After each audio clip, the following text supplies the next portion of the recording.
Hi, this is Tina Perinotto from the Fifth Estate and the Green List. This is our video podcast series, TFE Learn, dedicated to our favourite topic, solutions. So, hello everyone, this is Tina Perinotto. I'm editor of the Fifth Estate, and this is TFE Learn, which is our very exciting new product where people can get to share what they've got to show visually about their work or a project, something like that, that they might be doing in front of an audience of 200 people, say, except it's just to me and I get to interrupt and ask all the interesting questions, let's say. So today with me here is Gabrielle McMillan of Equiem. Hi, Gabrielle. Hi, everyone. Hi, Tina. Thanks for having me on. Thank you very much. And last time that I saw Gabrielle was in real life, where she came to present an event for us way back in our early days in Sydney. And it was really great because, I think what you were doing then, Gabby, was, do you mind if I call you Gabby? No, go for it. No, go. Now, what you were doing then, Gabby, was, really sort of breaking the mould of what was going on in the world of offices and work. You were actually came up with, your company came up with the technology to engage the people in the building. Now, I know because I've been around the commercial property world forever as a journalist, and this was the dream forever, that these property owners have got these massive buildings and they've got this sitting marketplace, really, they do. And it's there in front of them and they think, how can I capture some of this, maybe to sell, things to at a discount or whatever to market to. But you've done it the other way around. You've actually captured the value of the tenants and the engagement with the tenants to bring that social value to the fore. Now, that's what I understand your business was in those days. But maybe you can tell me how that's evolved, what's happened since. And then I know you've got a really exciting survey to share with us about, the way people are working, which everybody always wants to know about. So tell us how you got there. Yeah, absolutely, Tina. And it has, the business and the software platform have evolved enormously from where we started. But you're absolutely right. Where we began, 12 years ago at Rialto Towers in Melbourne was very much about how do we take this building, this vertical village with 4,000 people that work there every day, and probably another 6,000 visitors every day or every week. And how do you actually connect and interact and enhance the experiences of that kind of community? In doing so, how do you, as you say, how do you create a little marketplace, perhaps? Maybe you want to unlock some new revenue streams, and maybe you just want to actually capture the insights. How do you actually get the demographic and sociographic profile of your customer base as a landlord without some kind of a tech interface? So that's where we started. And, the platform that we built on day one had, coffee delivery to desk, it was marketplace, it was e-commerce, it was communications, it was events and activations and concierge services. And, it was very much that front-facing activation piece for the building. You had some really interesting things happening there too, if I recall. You were able to let someone know that their favourite person they might have wanted to run into was down in the lobby getting a coffee. Right? We have had at least one couple get married off the back of meeting on the platform. We've had a lot of jokes early on about it. You just a dating app for a building?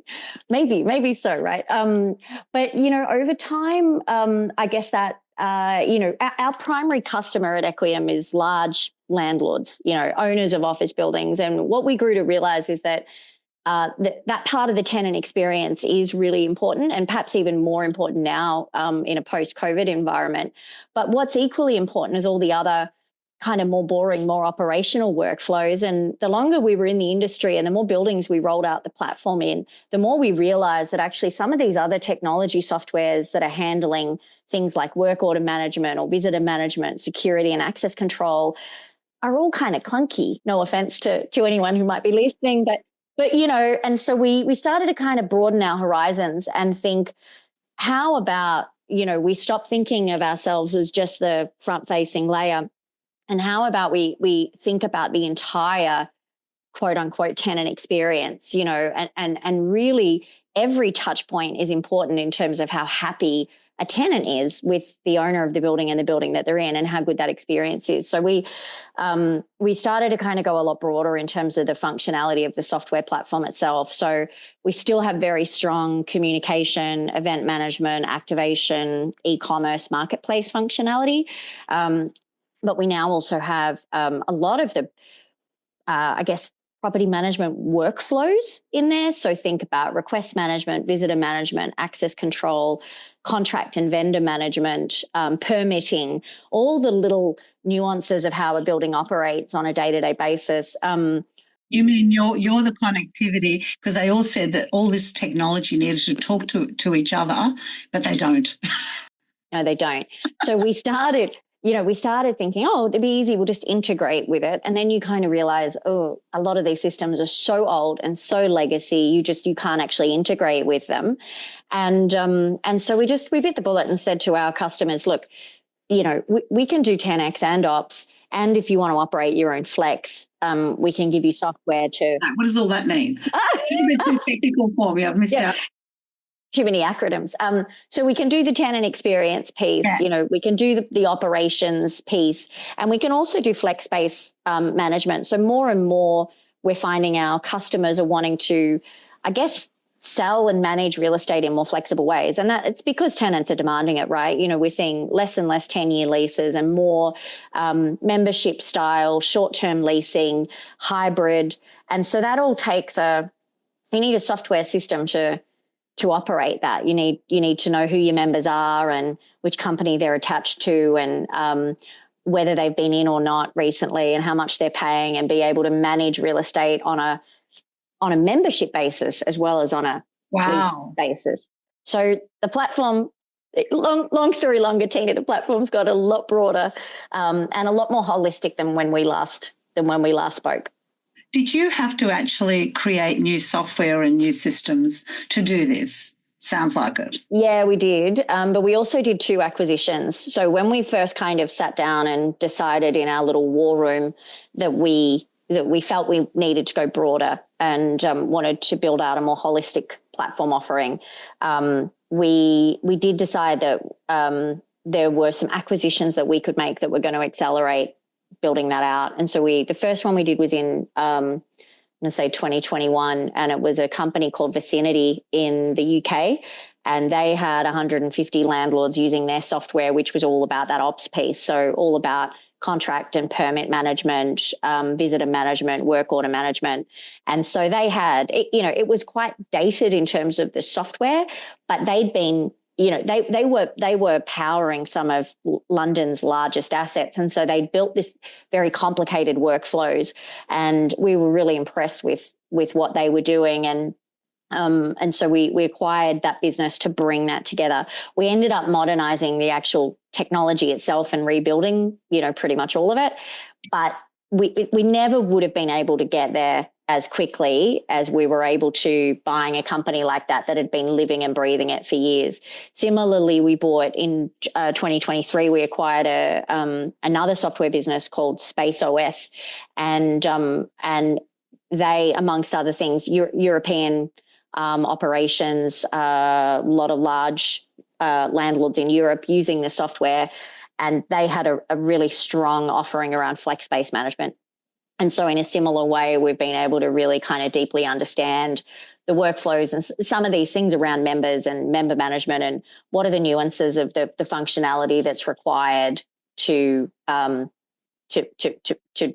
operate flex space. Wow.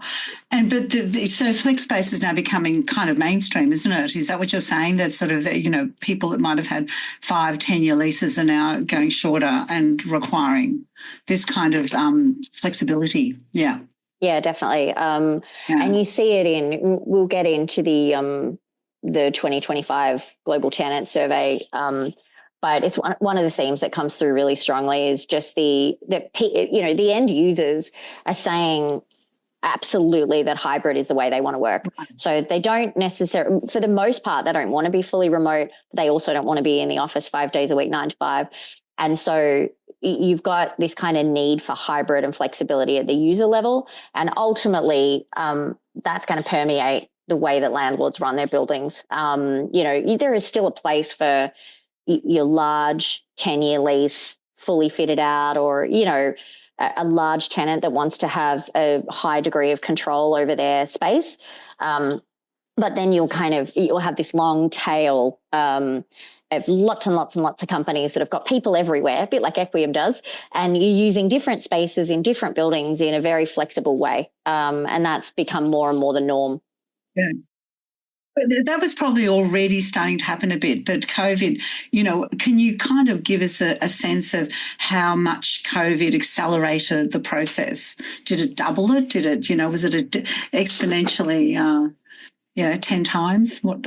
Look, I think, it's interesting because I immediately think COVID has made a lot of this stuff really stop-start, because even though it's increased the demand for flexibility, and, I think you'd have to be very candid and say demand for office has decreased as a result of COVID overall. Well, that's a fact. Everyone knows that now. Yeah, yeah. So I think it's actually in some ways made it, there's a greater demand for flexibility on the tenant side, but less of an ability for landlords to be able to directly meet that demand themselves. And the reason is that it's still very volatile out there, and capital basically froze entirely for landlords of office, 4 years ago. Like, there has been zero capital flowing into the space.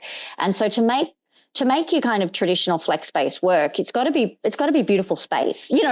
That's one of the reasons why flexible spaces are popular, because they're highly amenitized. You've got, beautiful meeting rooms. So every time I've walked into one, they're like, oh my God, I really want to work here. So it's hundreds of dollars a foot in terms of fit out costs. So there's a capital investment required, and then there's also a higher operational cost to operate them. And yes, the rent. Why is that? What's the higher operational cost there? Just more dynamic in terms of the management of the space. So you think if you've got common areas that need to be serviced, and you've got sparkling water and coffee that's all happening centrally, usually in a normal lease environment, that's all problem of the tenant, right? They've got their kitchen, you might provide cleaning as part of, the outgoings of and service charge, but you're not actually needing to provide the people to host the meeting rooms, be on tap to offer IT support, fix the coffee machine when it breaks, restock the fridge, all of that stuff. It's a more high touch service offering. So does that mean that, sort of the landlord is sort of as passive as ever, but they then give it to an operator to manage this stuff, right? And that's what we're seeing more of. Yeah. Yeah, that's what we're seeing more of. Yeah. So that's where you step in, right?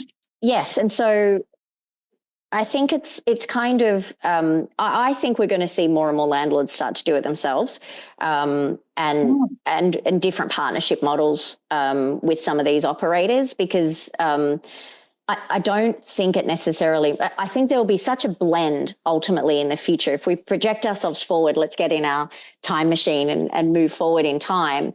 I just don't think there'll be the disconnect that there is now in terms of we need an operator to run this part of the building and a different operator to run this part of the building. So let's say you've got your traditional property management groups like Jones Lang LaSalle, CBRE, and others. I think you'll have less specialized flex space operators, and you'll see more integrated, more holistic management of the building. Now, who wins? I don't know. Do the CBREs and the JLLs of the world, they already do. Does it become part of their property management stack? Do you have landlord owner operators doing more of it themselves?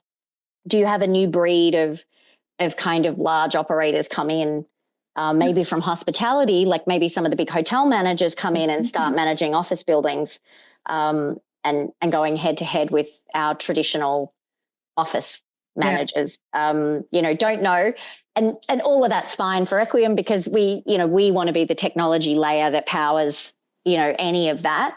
For us, it's just important that it's an integrated experience for each of the key stakeholders. So the more integrated the toolkit is, the easier it is to get data out of it. If you've got a separate system for your flex space to what you have for the rest of the building, how do you get that 360-degree view of how your building is operating, how efficient it is, how happy the people are in it. Wow. So our vision is, that these systems and tools needs to live in the one platform. Yeah. And I guess there's an efficiency gain in that when you've got it all integrated. And, what is the inefficiency loss if you don't have that integration? What's the downside of not having it integrated? Can you give us some examples of what you see out there? Massive. Like cost. So what's happening at the moment is there's lots of single point solutions all kind of solving one piece of the puzzle.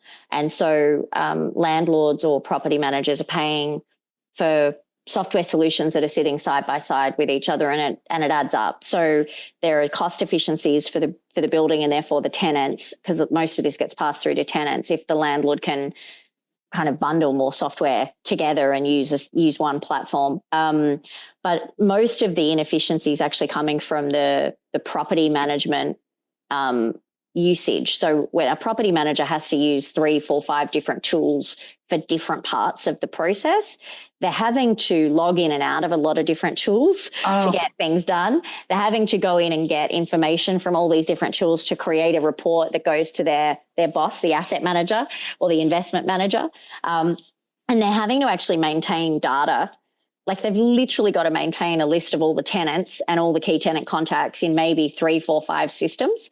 And then the same thing's happening with the tenant. They're going like, where do I go to register a guest, versus a work order versus just to find information about the building. So when you go in there with your sort of coordinating system and then you find all these legacy software things that are doing bits and pieces, what do you do with that? Do you sort of try and take it over? Do you try and get them into your system? I mean, what do you do with the old legacy bits? Yeah, look, we do. We have something we now call like a building health check or a little profile that we'll do. That's a complementary, very small piece of consulting, I guess, that we'll do. So we'll actually profile the different technologies that are in place, how they're being used, how easy they are to integrate with, what data exists in each of them, and then come up with a recommendation for the owner or the asset manager in terms of how best to optimize it. Really comes down to what the priorities are of the building as well. As much as I'd like to say Equiem can do it all and you don't need anyone else and let's kick them all out, there are obviously reasons to have specialty tools. And so sometimes it's just about having the right combination of tools that can all integrate really easily with each other as well. But the ideal would be that, so you've become more of a tech company. Have you? Yeah, absolutely. So you could actually, in theory, you could take over the whole systems and boot the others out and take over the whole thing and have it running more smoothly and probably at less cost. Yes. Right. And so, part of that, how does sustainability fit into your, scheme of things and energy efficiency? What are the latest kind of tech tools that you've come across that can help with that? Oh, look, there's a lot. And so I always, when someone says, tell me about ESG, and Tina, you're more of an expert in this than I am, right? But like I say, well, okay, for a start, let's break it into the E, the S and the G, because they're quite different. They're quite different things. So in terms of optimizing for energy efficiency, we are more and more, there's nothing really about Equiem's technology stack that can directly drive energy savings, because we're not, very rarely are we actually connecting to the HVAC system and turning it on or off or up or down. Oh, I thought that was critical to tenant happiness. It is, but we have to integrate that bit, Tina. Okay. So we've done a very cool project that I can share with you for one of the I think for the largest UK REIT, a company called British Land, who many of you very famous, familiar with. So we work with British Land across their entire portfolio. We're in every one of their buildings, and we did a very cool partnership with another tech company called Facilio.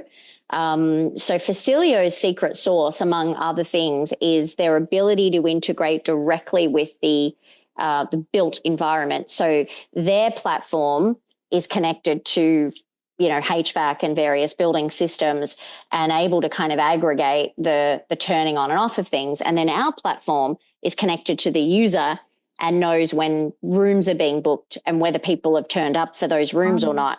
And so what we were able to do across this program was to reduce energy costs by, I believe it was up to 30%. I've got a case study I can share with you. And it was just as a result of basic things like if the room is booked, turn the air conditioning on, 15 minutes beforehand, but not earlier. And then if the person doesn't show up, turn it down again. And so things like lighting and air conditioning number one, and I think then lighting actually does, have quite an impact in terms of the overall energy costs. So in terms of energy, they're the kind of things that we're doing to integrate with the built environment and just make sure that everything is as optimized as possible and you could do that in the smarter buildings, but, a lot of buildings, again, we talk about legacy technologies. There's legacy buildings, that don't have anything smart about them. And so it's more about actually educating the tenants on, ways that they can actually help drive energy savings. And it could be as simple as turning off the lights, turning off the computers, and basic things like that. So we play a big part in terms of the education and the information piece for the tenants as well at the front end. On the S, you mentioned it to start with. I mean, that's kind of the core of what Equiem does is about activating communities and bringing people together and having that social and community impact. So we're still doing tons of stuff. I mean, I see things all the time across our platform that owners are doing that are just so impressive. Like what sort of things are they doing? What are some of the solutions? So what design features can people bring in it?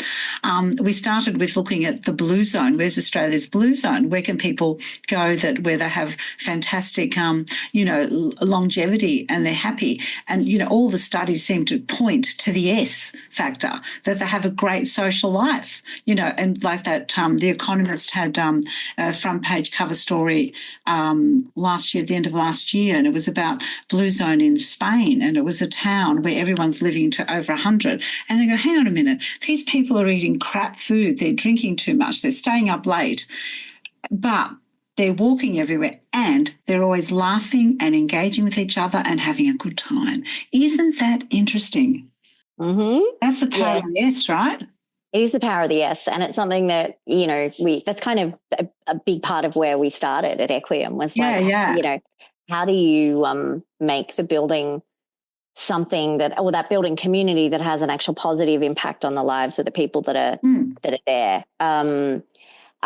Look, there's so many. We have to do a separate podcast on all the things. I could give you like 100 things that building owners are doing, but lots of events like that are bringing people together. Right. Lots of events where there's opportunities to learn or connect and lots of, kind of community charity work. So local involvement with local charities. Oh, yeah. Where the buildings are providing spaces, for charity work to happen, donations for, people coming in, giving people makeovers or donating clothes to help women get back into the workforce or, you name it. International Women's Day is like massive across our entire portfolio. So there's just so much going on. That's really great. But, and you probably remember that very first, you remember back at Rialto when the community got together and raised money for a wheelchair for the local issue guy, Craig? Yeah. Actually, one of my favourites.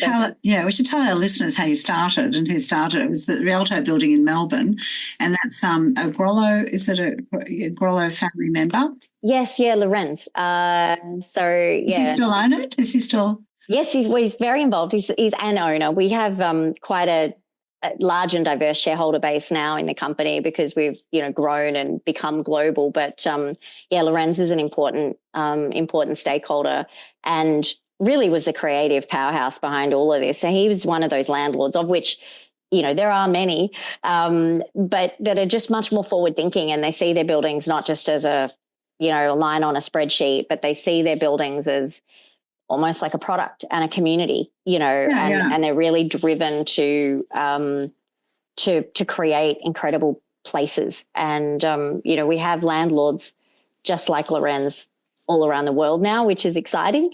That's great. What drove him? What motivated him to do this? Good question. I mean, I remember him saying a lot to start with, how do we make tenants stickier? How do we make people at Rialto, end users at Rialto, really love the building?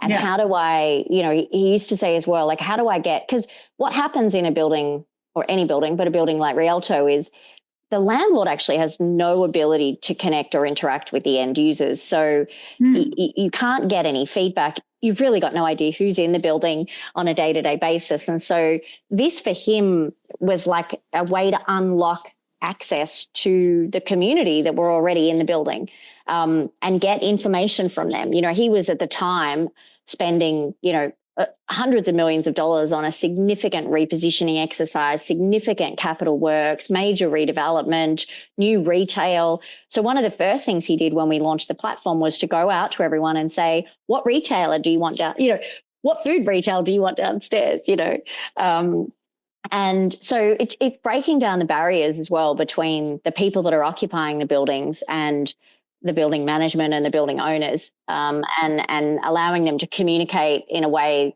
that's digital and scalable that you could never normally do if you're a landlord, Yeah. No, that's fantastic. Sounds like it's a bit ahead of his of his time then, and then COVID's actually, made it all the more acute and important. So what year was that when you started? 2012. Oh, 2012. And where were you? What were you doing at the time when he tapped you on the shoulder? So my background is running businesses basically. And so I'd just done a stint at a marketing company that we'd also grown enormously. It grew 10 times while I was there. And we scaled it into New Zealand and into the UK. And we had an incredible time, built an incredible team there, and I just exited that business and was starting to look around for what next, taking a bit of a break and starting to think about what next. And I was very keen. I mean, you got to remember this is 12 years ago, so even the iPhone was was relatively recent then. So I knew I wanted to get into a product company. It had to be something around technology, but I didn't know what. And so when I met Lorenz, and I knew nothing about real estate, so I met Lorenz and started to kind of understand what was going on at Rialto, and it just blew my mind, Tina, in terms of the opportunity. Just the opportunity in that little village alone. Like I remember saying to Lorenz, this tower, this 1 million square foot tower, has more people in it than the town that I grew up in. So each of these, I used to like to think of each building as like a town, a vertical town. You put it on a side instead of exactly right in your mind. Yeah. And just I mean, look, one of the things that blew my mind was the inefficiency that exists, and it still exists today through this legacy technology or no technology. So I was very excited about the opportunity to kind of make over the way real estate was running and make it more efficient and make the experience better for tenants. But I was also very motivated to kind of see how these little communities could be brought to life, and what impact technology could have on that. Yeah, that's fantastic. Has anyone ever been able to capture the ability to get these tenants and occupants to bulk buy for cheap? They used to try and think, we could sell insurance to them or a holiday or something. Did that ever kick off? A little bit. If you think about what's happened with, say, Wi-Fi networks and internet, a little bit with insurance. There's people, kind of playing around the edges with loyalty programs and things, but I don't know. And we would have, Tina, had similar, in our network, heard these kind of ideas a lot. And I don't think anyone's really done anything that lives up to the promise yet of what can be, what can be. And I think, a platform like Equiem is an interesting case study for it, because it transcends so many different buildings, and so we've got a huge database of. Well, how big is your database? How many people have you got and how many buildings? Hundreds of thousands of users, 20 to 30,000 companies. So we've got, everyone from Meta and AWS to all the big law firms, are all using the platform. And so it's a very interesting data set, but it's owned by our customers. So the customers themselves are all the individual landlords, the owners. The owners. The landlords own it. Yeah. Well, I mean, technically the users own their own data, but the challenge is in the landlords are competing with each other, but could arguably be doing something powerful if they kind of join forces as a group on things like flexible space and, as you say, what other marketplace ideas, because the power that they all have kind of collectively using a platform is more powerful, of course, than any of them standalone. Did you ever work with challenge? Did you ever work with City Switch, which is something that tries to motivate? It was actually originated by the City of Sydney and also operates in Melbourne and I think one or two other places. But it's actually trying to engage the occupants of the building to save energy themselves, because quite often, and to put pressure on the tenant boss person to save energy. Have you worked with that kind of thing? We have, yeah, and we tend to try and work, and our landlord part, our customers work very closely with the relevant kind of councils and associations and government bodies, and so a lot of what we're doing on platform that might be driven by Equiem or by our landlord partners is trying to bring some of these programs to life. Ride to Work Day is another one that's it's just become completely ubiquitous across our platform now in Australia. Ride to Work Day, everybody's promoting it. Everyone's got the tune up, the free tune ups for your bike on that day, or the come and get a free juice. And so there is a lot of partnerships going on. But again, Tina, I think there's more. That could be done. More that could be done. Oh, that's interesting. Anyway, we should have a look at your presentation. Of course. I'm really curious to see what you've discovered with your survey, which sounds like it's an annual one, right? So this is the 6th year, I think, that we've been doing this global tenant report. Would you like to be on TFE Learn? TFE Learn is a chance to leverage your expert understanding of green design, sustainable materials, or technological innovations and turn them into discrete episodes that your audience could fit seamlessly into their busy life, whether they want to listen or watch. If you want to sponsor one of these episodes and feature as a presenter, get in touch today. Send an email to events@the5th to learn more. Global Tenant Report. So 6 years that you've done it every year. And I forgot to ask you what countries you're in now. So we're in about 18 different countries. Please don't ask me to name them all. Our largest regions, so we think of the business in regions, 3 main regions. There's Europe, which includes the UK, North America, which is the USA and Canada, and APAC. And so, I think when we last spoke, we probably were only in Australia, and now actually Europe is our biggest region, followed by North America, then APAC. So it's become a very global. It's become a very global business, which is exciting because it allows us to do things like this, which is collect information from users across the entire platform and then benchmark it. To look at what global trends are there material differences between regions. And what are the tenants actually saying? That's really interesting. I reckon you might have one of the most interesting databases then of all. I mean, you would have access that's probably bigger than anyone else's, I'm guessing, with 80 countries and hundreds of thousands. So let's see what it said. Yes, well, let's see what it said. So, and there's some stuff about sustainability in here as well. So I'll move through this pretty quickly because, and you feel free just to double click, Tina, on the things that you think your listeners might be most interested in. But, as I said, it's the 6th year we've done it. We had almost 5,000 end users participate in the survey, pretty evenly spread across all of the regions and all the jurisdictions.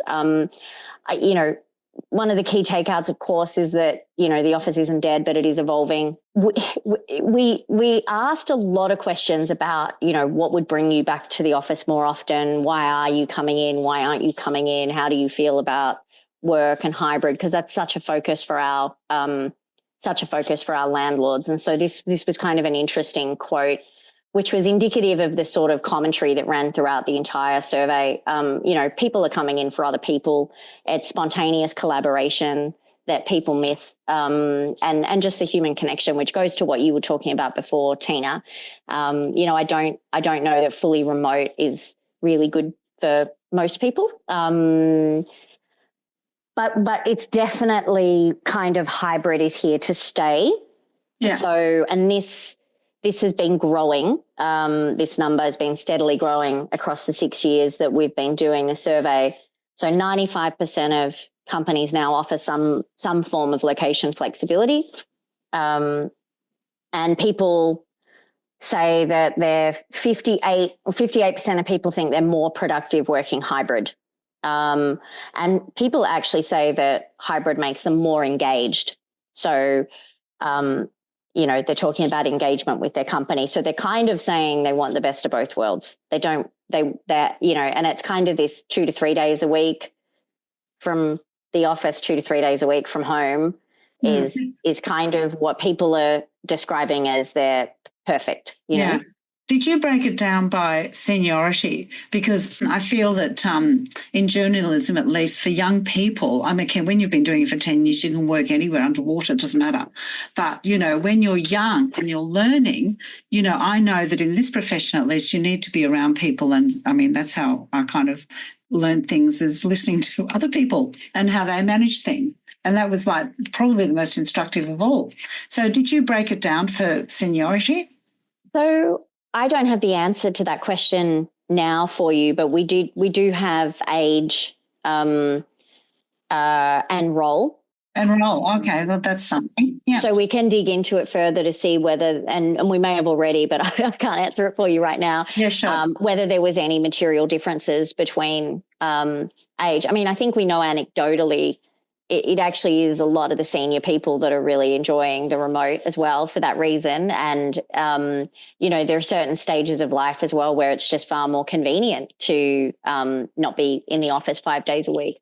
Yeah. But yeah, I think the real risk is that we're becoming less connected and we're missing those opportunities for collaboration, cross-functional collaboration. And as you say, that mentoring stuff that was just happening. It just happened, Now you don't reach out to someone that doesn't report to you, and so it's quite siloed and hierarchical. But, people are, there was strong kind of anecdotal, commentary around, I'm more productive in the office. As I said, just going back to this one, 58%, strong majority are saying I'm more productive hybrid, I'm productive when I go into the office some days a week and work from home other days of the week. And that's perfect. And that's driving the best engagement. Okay. So we asked people, what's the most, so there's a nuance in a couple of different questions that we asked. This question was about what is the most helpful information, what information do you need to know or do you want to know in terms of when you are making a decision to come into the office or not? Can you read that out? That's hilarious. Well, you read this one. Workers visiting the office want to know who else is there and what's for lunch. And what's for lunch? I love that. Yeah. So there was people on the need to know basis, what information do you need to know? They want to know who else is there. Who else is there was number one.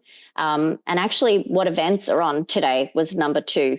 So that's interesting because I think a lot of landlords are activating their buildings more and more. And there is a definite connection between occupancy and events. So landlords are putting on events like the ones we were talking about before, or it might be free massage, or it might be a lobby pop-up and something interesting's happening today, a yoga class, that those things are driving people in, and they're more and more looking for that information to make a decision whether to come, as well as who else is going to be there. Now, when we changed the question up a little bit and we said, what would it improve the likelihood of you coming in? All about food, like literally food.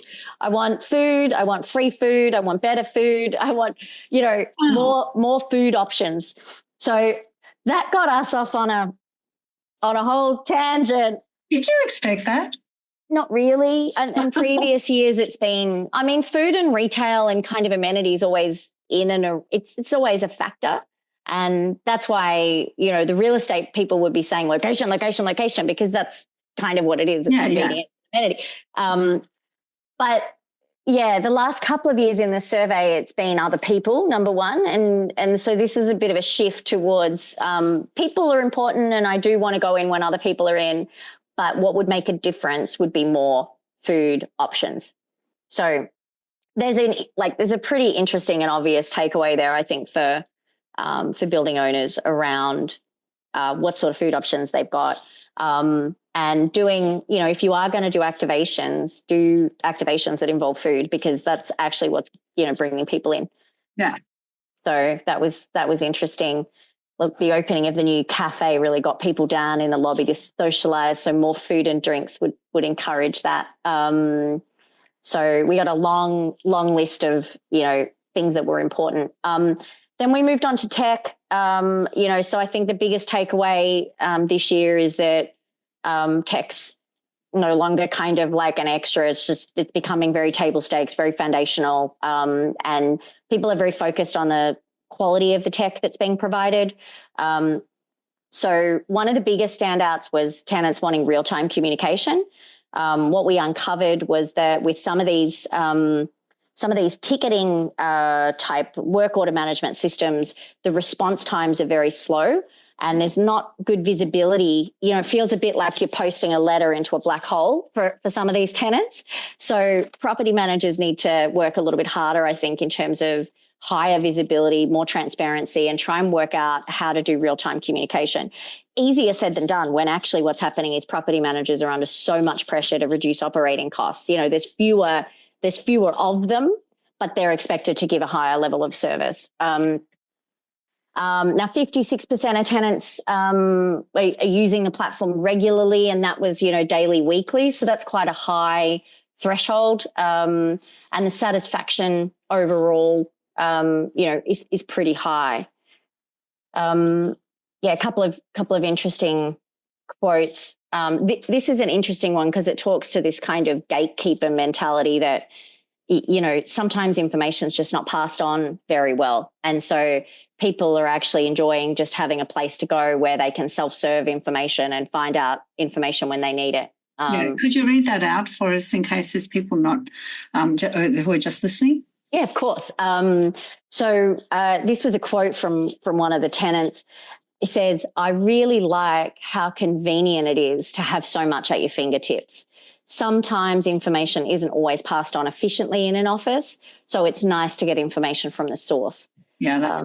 So, some of this stuff is still very basic, Tina. It's about communication and making, quality information available. Now, the first time this year in the tech section, we asked about AI, and tenants basically said their comfort level overall with AI is 5 out of 10. So there's a good that was lower than I thought. What do you think? Oh, look, I think there's I thought it would be lower because it's still, very imperfect. It's got a long way to go. It will advance fast, I think, but I think there's a lot of suspicion about AI. Yeah, well, that's what... And whether it's actually reliable to give you... And when they talk about that, what were they referring to specifically in terms of AI? It was pretty broad, this question. So it was, I can't remember the exact wording of the question, but, what's your level of comfort using AI, and what would your level of comfort be using AI-related tools that your building might provide? And so there was a high degree of skepticism, I would say. And I think this shows exactly what you're saying, which 5 is out of 10, yeah. People are still like, look, it's great, but, I'd want to make sure it's secure, make sure it's private, make sure it's accurate, make sure it's high quality. So I think this is good. This was a quote, as the implications are only just being more well understood, I have reservations about AI in the workplace without proper guardrails well in advance. That makes sense. Yeah. Exactly. And so, the general themes on tech where it's got to be accessible, it's got to be seamless, and it's got to be integrated. Yeah. Now, sustainability. So this was like a repeat of the last few years. And I think, again, there's such a big opportunity here for building owners to grab and really differentiate themselves around this, because we're hearing once again that 70% of tenants rate sustainability as important. And this is important in terms of choosing a building to work in for the day, choosing a building to lease space in, 70%. So it's high. However, only 38% of tenants know about their building's green efforts. So this was one where we saw some regional variation as well. So we had APAC with a much stronger sustainability focus, sustainability more important in APAC than in other regions. And in the EU and US, lower awareness. So this question where we said, how much do you know about what your building's doing already? Building initiatives around sustainability, very low awareness in the EU and the US. So big opportunities in those regions for landlords to probably be blowing their own trumpet a little bit more about things that they are already doing and initiatives that they already have in place. I think a lot of people in buildings just don't actually know the effort that most landlords are already going to and the investments that are being made to make the building smarter, more efficient and healthier. Right. Do you know how the APAC people are communicating their sustainability? Do you know what methods they're using? They're a lot more, remember this whole survey is partially skewed from a statistical point of view because it's users on the Equiem platform, right? So, and in Australia, we have a lot of the largest Australian portfolio landlords using the platform. So you're talking Dexus, you're talking Lend-Lease, you're talking GPT. And so they're excellent. They're ahead of, I would say, the world broadly in terms of what they're doing to have impact and how they're communicating it. And they've all got on the platform itself, with their various, because they all have kind of their own branding and their own implementation of it, but they've all got a very strong sustainability focus on the platform itself, lots of information about what they're doing, and they're running a lot of events and keeping people updated. So I think in the EU and the US, in the US in particular, it's not to say that there aren't landlords that are doing it, but I think in the US, the US has been more heavily hit through rising interest rates. A lot more landlords over there have been just struggling, I think, a lot more so than some of the large Australian landlords. And I think that flows through to where they're spending their time and what they're able to do. And it's very much, kind of happening at a more basic level in those regions. And do you think the political environment there that's, overtly anti-sustainability is going to really smash it? I think it's going to change things for sure. And so I was last in America just before the election, and already as I was talking to some of our key customers about where they're spending money, where their focus is, you could already see sustainability was sliding down the priority list. And that's because it's all, it's money makes the world go round. And so if it's not important to the investors or the tenants, then the landlords aren't going to be focused on it. But you do see increased focus on certainly a lot of we didn't get to the G before, but, when we talk about governance, and there's been a lot of regulatory change, as you would be aware of, Tina, in terms of reporting requirements around the social, but also energy usage. And so that's driving a lot of activity because these reports aren't always easy to do. So There's ways to automate those. I think the biggest takeaway out of this year's report, I think in previous years, we've seen a lot of, we want to make the world a better place, kind of comments. Yeah. And I think what's shifting is more of a focus on ESG to bring down operating costs and retain tenants. Well, it does that too. It does have that little ancillary benefit. We can tick those boxes, but I don't think that's because people no longer care about the world. I think that's just indicative of the pressure that the real estate industry has been under, and the rising costs of servicing debt and the rising costs of energy.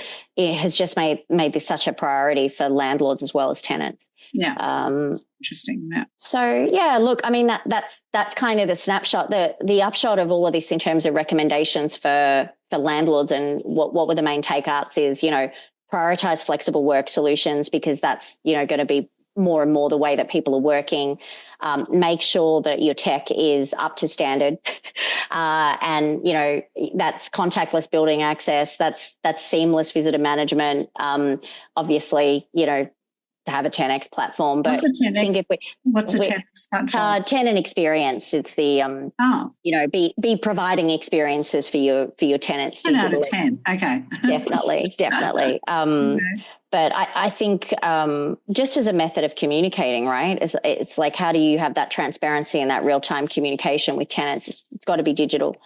Make sustainability visible, highlight the initiatives you're doing, invite tenant participation. A lot of that, I didn't read out that stat, but 68% of people said they were willing to participate in driving initiatives at their building. So there's just so many ways that landlords could actually be engaging with a user group, a user community within the building to kind of make things happen. And make them happier, I guess, while they're doing it. That's exactly right. Yeah, driving engagement, driving community, and driving purpose. And of course, free food, because that's what everybody wants. upgrade your retail or broaden it or something. I don't know. I think maybe pop-up food activations or something, Wow. With some of our business parks, they're doing really cool things with food trucks, like a different food truck will arrive every day. And that's driving a lot of engagement and a lot of people coming in when they wouldn't otherwise, because they realize that today's Mexican Day or whatever it is. That's a great idea. Do they have to pay for it, or do they get it for free? It's often subsidized. So landlords will do different things. It could be just that they've, organized for the trucks to come and they're promoting it, and you can order online and pick it up. Or it can be that the landlord is actually subsidizing it, or a combination. But how do you do that in the city? I think there's got to be interesting ways for our CBD office towers to kind of have some more, some more excitement with the food options, because that seems to be what people want. All out to the F&B people, get creative. Exactly. Thank you. That's fantastic. Thanks, Gabby. That's really good. Really interesting insight there. I'm just wondering, back to my favourite topic, with what are people most unhappy with? We used to hear that the thing that really annoyed them was the air conditioning and the temperatures. Is that still the case? So I can tell you, when we look at, if we analyse work orders and satisfaction ratings, it's actually, there's a lot of friction around getting visitors in and out of buildings. Oh, really? And around security and mobile access. So fun fact, it's something like 30% of all work order requests are actually to do with access card enablement. And with people working hybrid, that's become more of a friction point, because you're not in the office building that often. And so you might have got your access card 6 months ago, but you've never been into the office. And then now you've got to work out where to get it from or whatever. So there's all this kind of noise around some of these fundamentals of access to the building for employees as well as for visitors. And there was a lot of feedback in the survey that came through. People were deeply unhappy with their visitor management processes and found them to be, very clunky and duplicative and inefficient. And so this whole process as a tenant of getting visitors into the building is something that's causing some friction. So access, visitor management, a lot of people are actually, when we analyze the ticketing data, one of the things that stands out to us, it's not necessarily about unhappiness, but it's actually that a lot of things coming through these work orders are actually not work orders at all. They're questions like, where do I park my bike? Or does my building have showers? Or like you name it, it gets asked. So I think that there's an opportunity, just to make that self-serve of information just a lot easier and to automate that, because at the moment we've got, fairly expensive property manager or tenant management. Personally answering the question. Answering questions. Wow. And it's the same questions coming up all the time. So, that's interesting. That could just be that can just be AI for your building. I mean, that's where that's going to go for sure. We've been shameless plug. We've just launched a beta version of this at Canary Wharf in London. So we'll see what the reaction is between the skepticism. But I think it's just such an easy way to, to kind of get that off the property manager's plate. Heating and cooling is still a problem. It depends on the quality of the building, but people do still complain about too hot, too cold. Yeah. That's a really tough one. Yeah. It's hard because it's kind of personal as well. I know. Until we get personalised aircon in a little bubble, invisible bubble over our heads, we won't be happy. That doesn't sound very energy efficient, though. No, it does not, does it? I'm hoping AI can solve a lot of our sustainability problems. Well, one can hope, because we humans certainly can't do it. No, we haven't done a great job so far, have we? And we all know the amount of carbon that's being produced by these buildings on the daily. So something has to change. Yeah. Anyway, that was a fantastic bird's eye view of your work and what you've been doing since 2012. And I think you came very shortly after you started your business that you appeared at our event. So that's fantastic. And really great insights here. I can't wait to see the transcript and do a bit of a story, because that's when it really starts to hit home for me. So thanks very much, Gabrielle. Absolute pleasure, Tina. Yeah. Thanks very much for having me on. And it's actually great to catch up with you and kind of think back to where we were then and where we are now. We're still in the same place. You've moved on to hundreds of thousands of people. How many staff have you got, by the way? Oh, a few hundred across the world. A few hundred. We've still got 4. This is hilarious. Oh dear. Anyway, we still enjoy doing what we're doing too. Anyway, that's fantastic. Thank you so much.